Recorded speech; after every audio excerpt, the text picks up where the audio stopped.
Well, good morning. It's good to see you all. Man, Rob went hard on that bumper video. Wow. So good job, Rob. Hey, my name's Pastor Shane. It's great to be here with you. I know I look like your pastor, but I am not your pastor. My family and I, my wife and I, we actually just recently moved to this area. We're right over by Eldersburg Elementary School, and I've discovered the power that I have, okay? Because a few weeks ago, I was at the library with my boys, and while I was there, I saw somebody from Impact, and they said, oh, there's another family from Impact here at the library right now. Let me introduce you to them. So I went over and I said hi, and then afterwards I was like, I wonder how many people from Impact think that I'm Eric, like out in the wild, like at the library, like the power, the authority that I have. I could ruin this church. Anyways, I'll try not to, but it's good to be here with you. Eric is actually at my church, which is City on a Hill, which is in Savage, Maryland. And so he's over there preaching, doing a horrible job, I'm sure. And so we'll have more fun here. But we're in the middle of our series called Overcoming.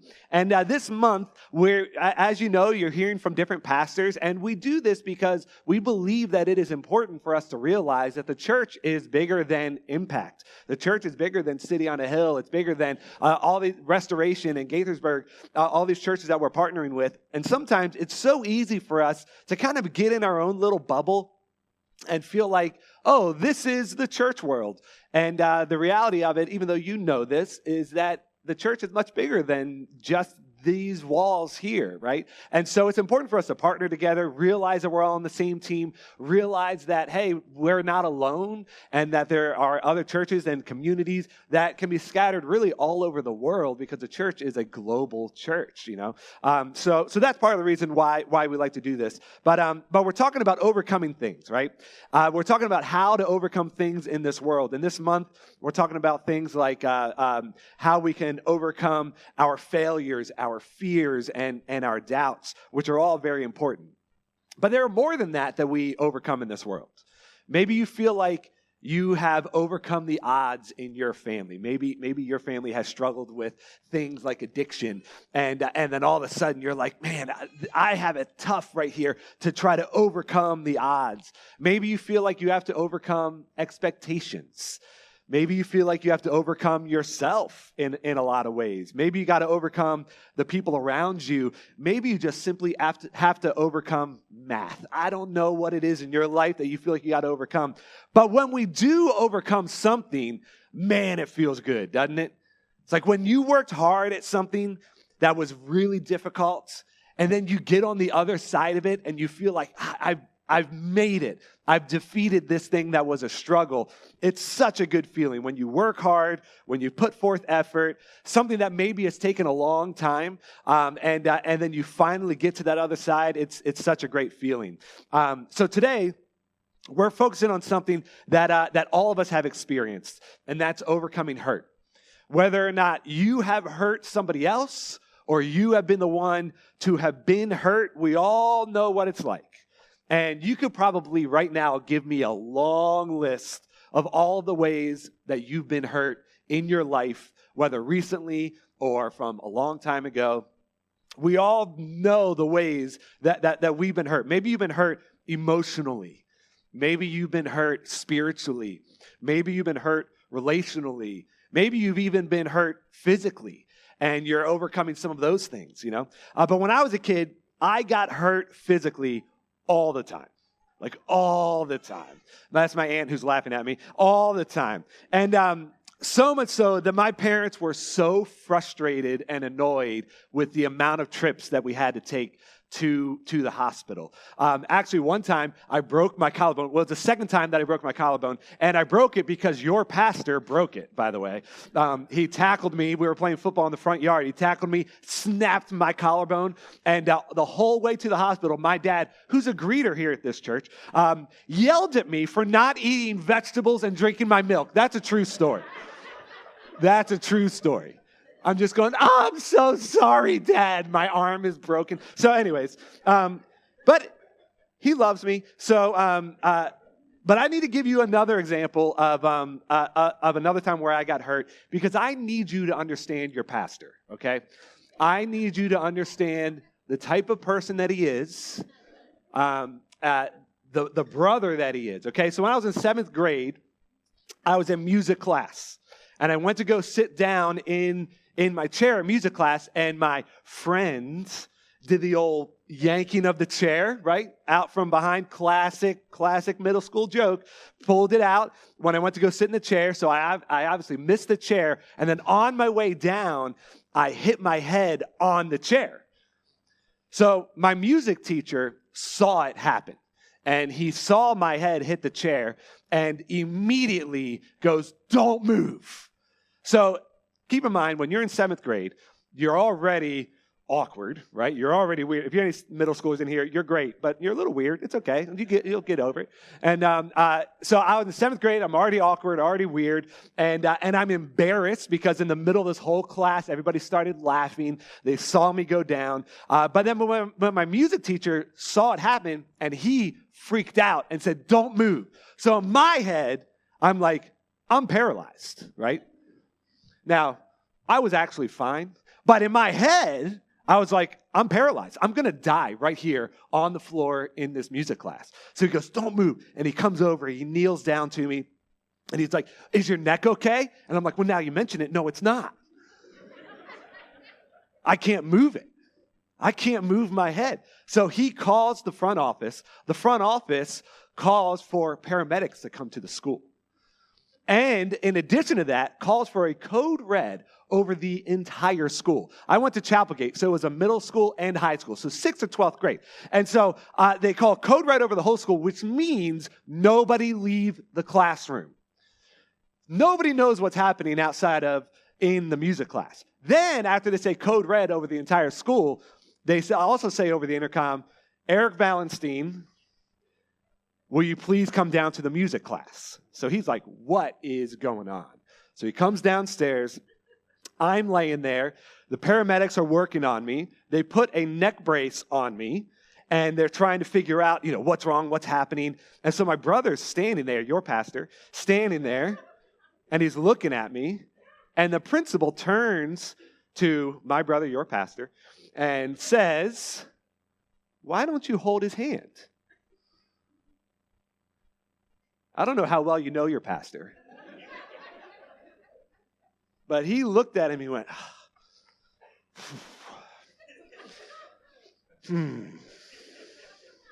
So he walked over and he knelt down next to me and he reached out with old trusty thumb and pointer finger. And he reached down and he grabbed my hand and looked the other way. This is not an exaggeration by any means. Looked the other way. I'm standing there with my hand like this, like it's just going up. Remember, I'm paralyzed, dying, so I can't move my neck. Then what happens next is they're like, this poor child has a neck problem. So we can't drive him to the hospital. We have to call a helicopter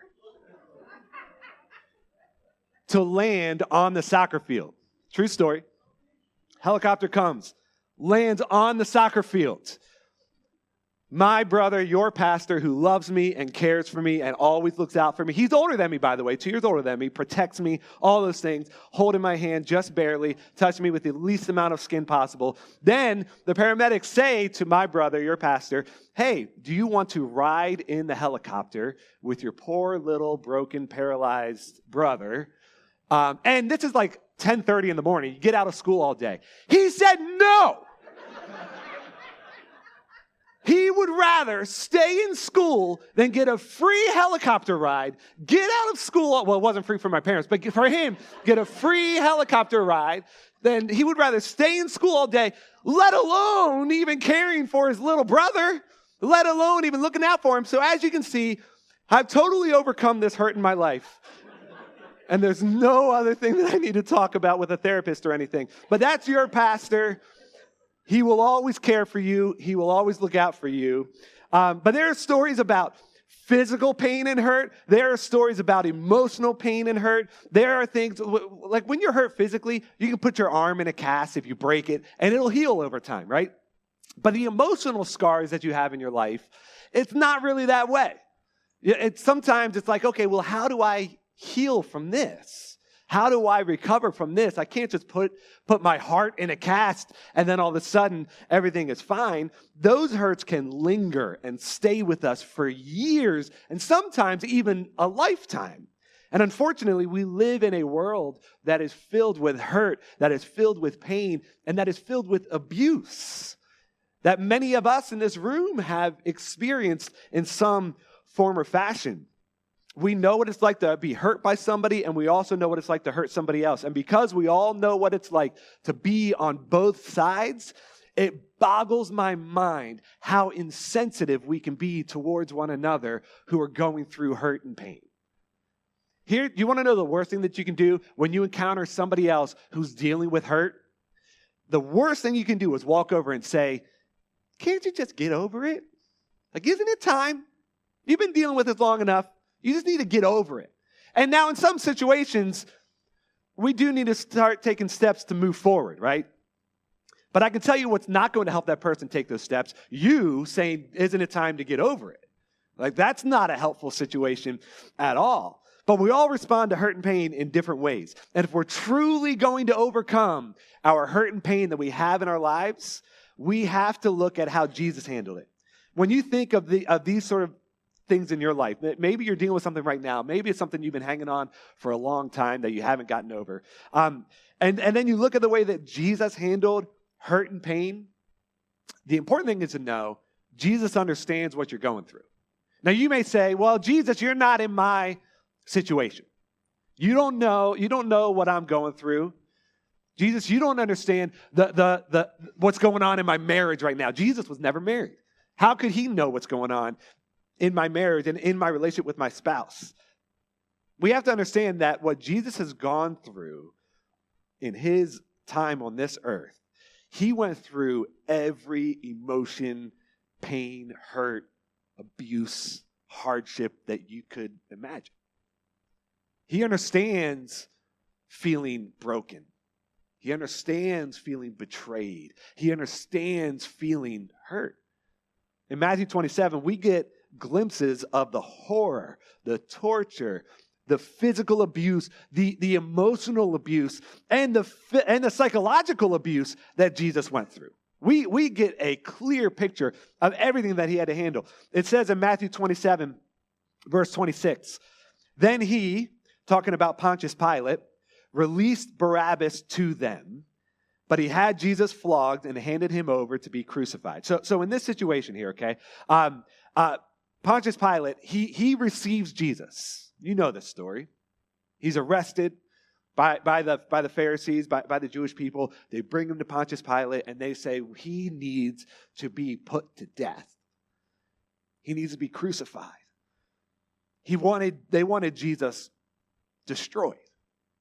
Pontius Pilate, if you read the Bible story, Pontius Pilate's like, I don't really see that he did anything wrong here.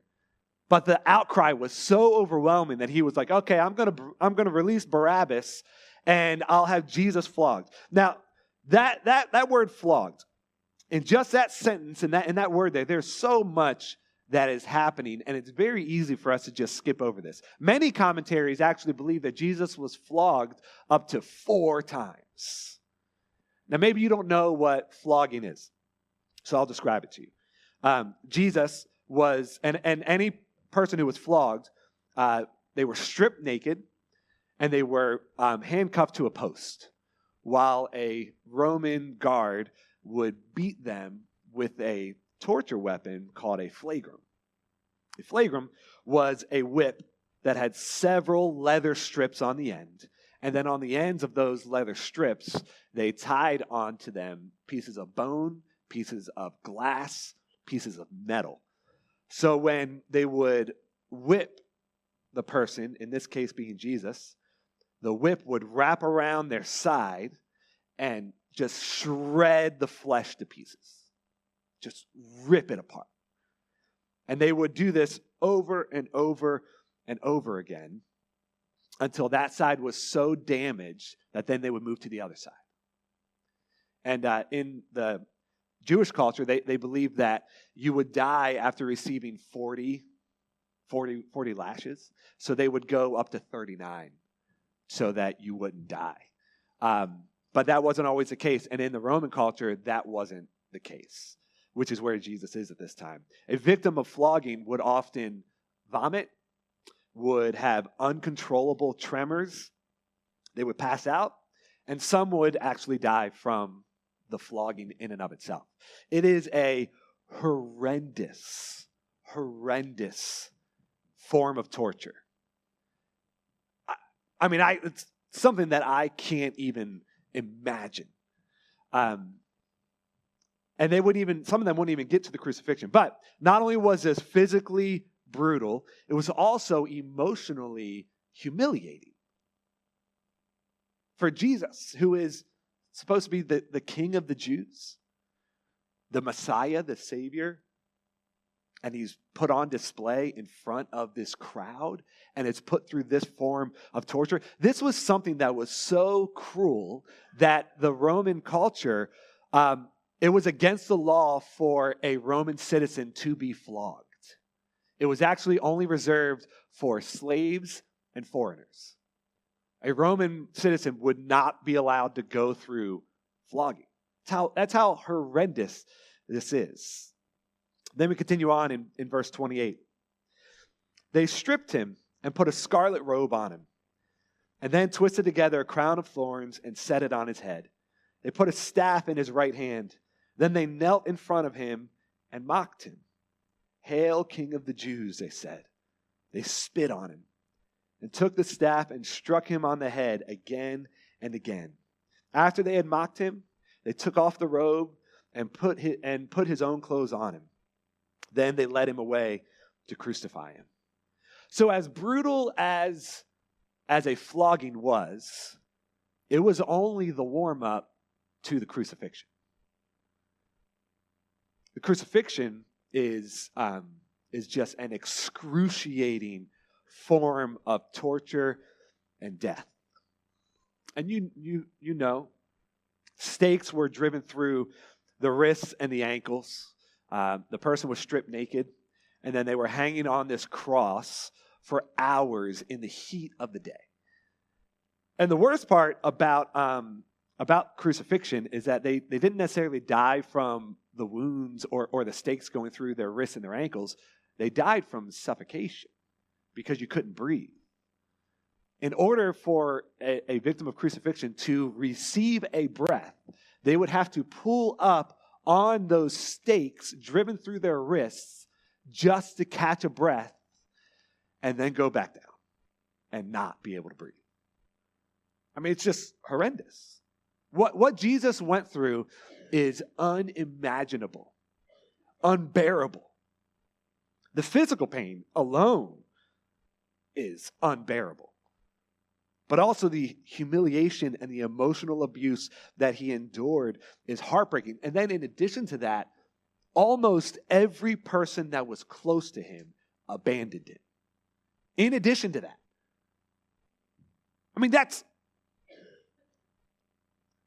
It's unbelievable to think about. And I tell you all of that to let you know that Jesus understands hurt, pain, and abuse. When we deal with hurt, then, what do we do? Where do we go? How do we react? If we're actually going to overcome the hurt and pain that we have in our lives, what's the next step? Where can we go? And if you're struggling to overcome hurt, I'm going to tell you something right now that you may not necessarily want to hear, but it's important. Like if you're in the middle of feeling hurt and feeling abandoned right now, you're probably not going to want to hear this part, but it's very important. It's very difficult to hear when you're angry. You simply can't heal and hate at the same time. You can't. If you're trying to heal from something in your life, but you're hating the other person or yourself or God or whatever it is, you're not going to heal. And I understand that you may not be in the place to hear that right now. I understand that you may be so upset and so hurt because what this other person did to you is so unbelievably awful that you just simply don't want to hear that. And you may say, Shane, you don't know. You don't know what they did. You don't know how horrific they've been to me. You don't understand any of those things. But I'm telling you, when you're ready to heal, you can't be filled with hate at the same time. And we have to understand this. Jesus, what did Jesus do? In the midst of his horrific abuse, in the midst of him dealing with everything that he dealt with, and before he died, before he was resurrected, and I just explained to you how difficult it was for him to even catch a breath. What did he do with one of those breaths? He prayed for his abusers.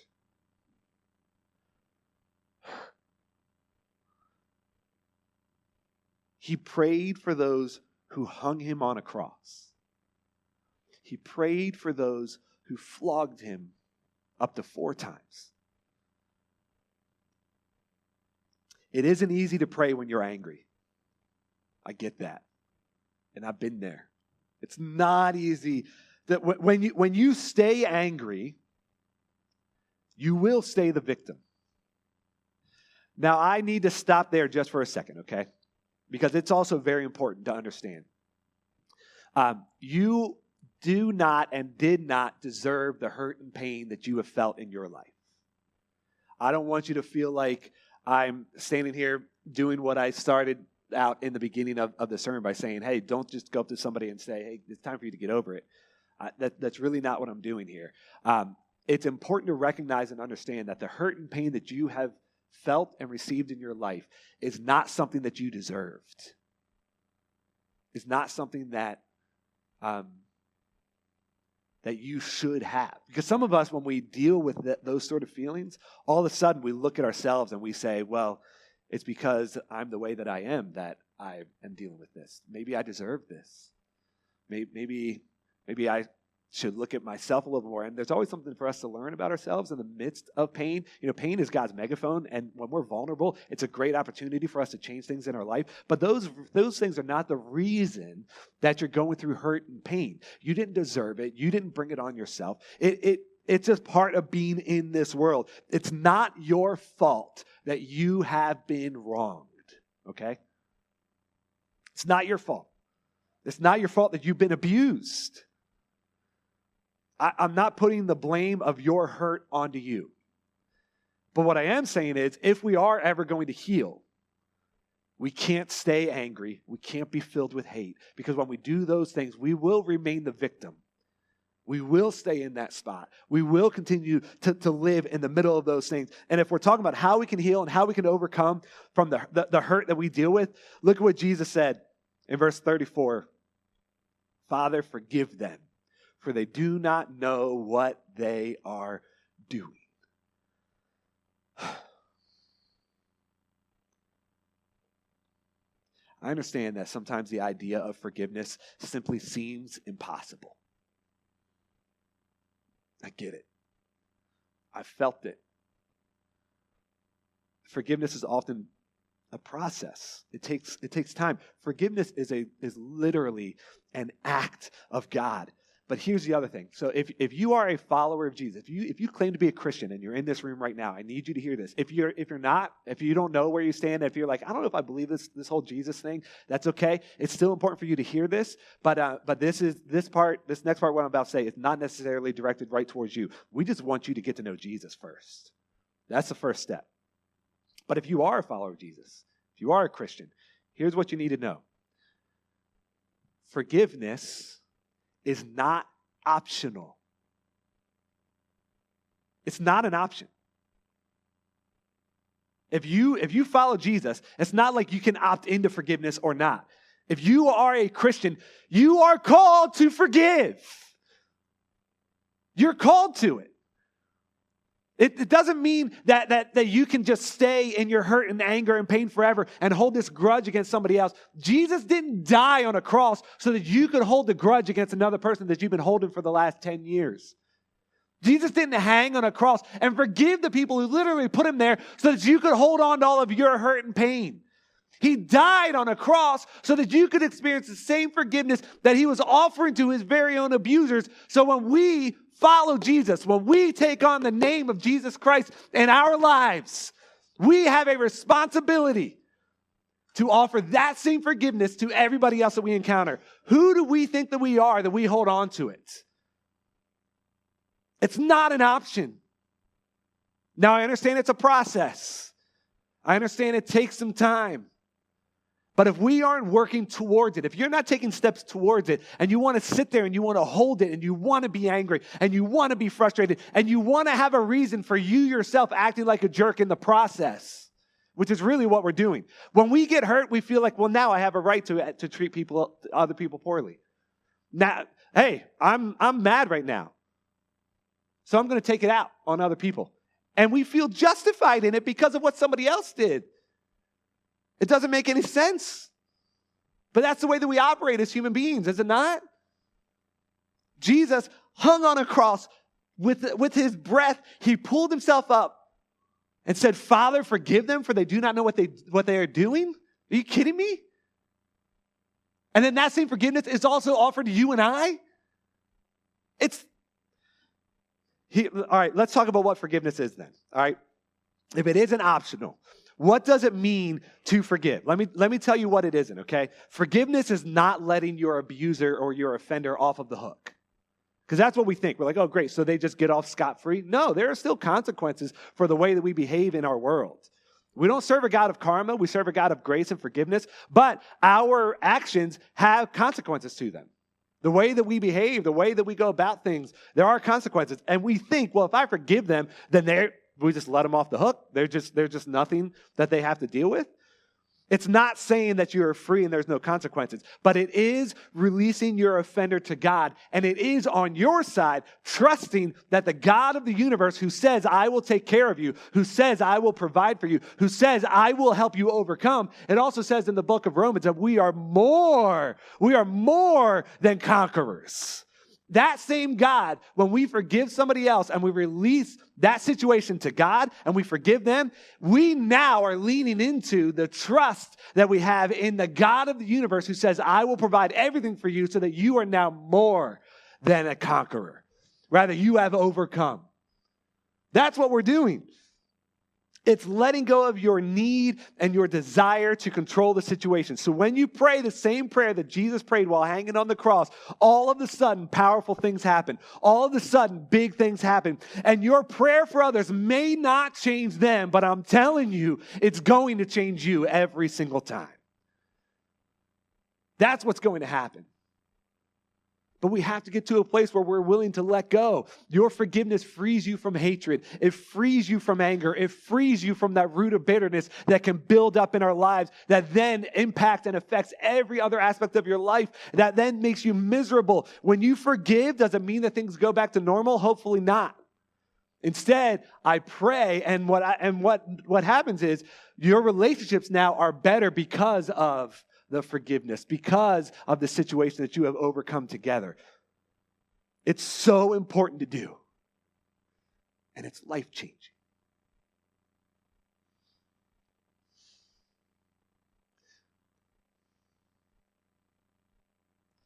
When I think of Jesus doing what he did, after what he went through, all of a sudden it makes all of my problems feel pretty small. I'm not trying to minimize your problems. I want you to hear that.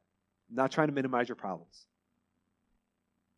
But when you've got Jesus in your corner, and when you lean into who he is, Jesus makes your problems feel small. Because you've got the power of the universe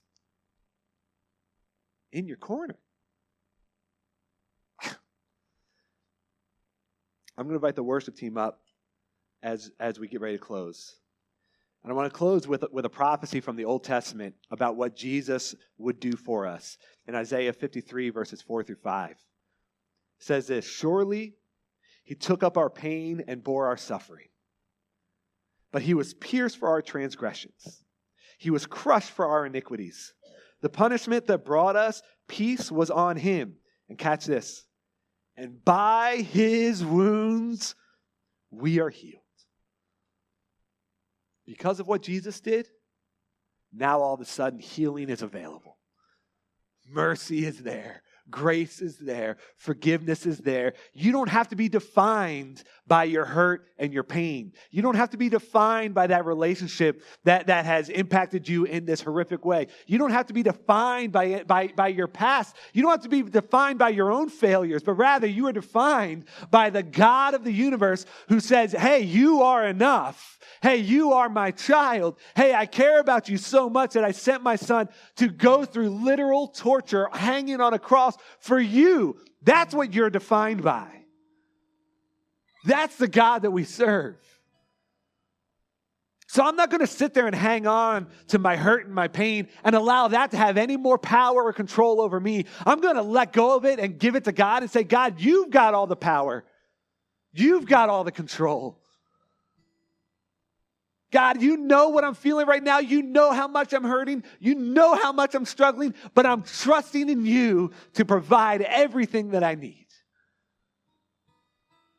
Because of you, I will overcome. The name of Jesus is a powerful name. Lean into it and watch him work. Watch him change your life. You can hold on to your grudges all you want. It's going to be a miserable process for you.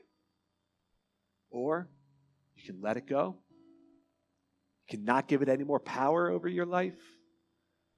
You can trust in the Savior of the universe. Amen? Let's stand and let's sing together.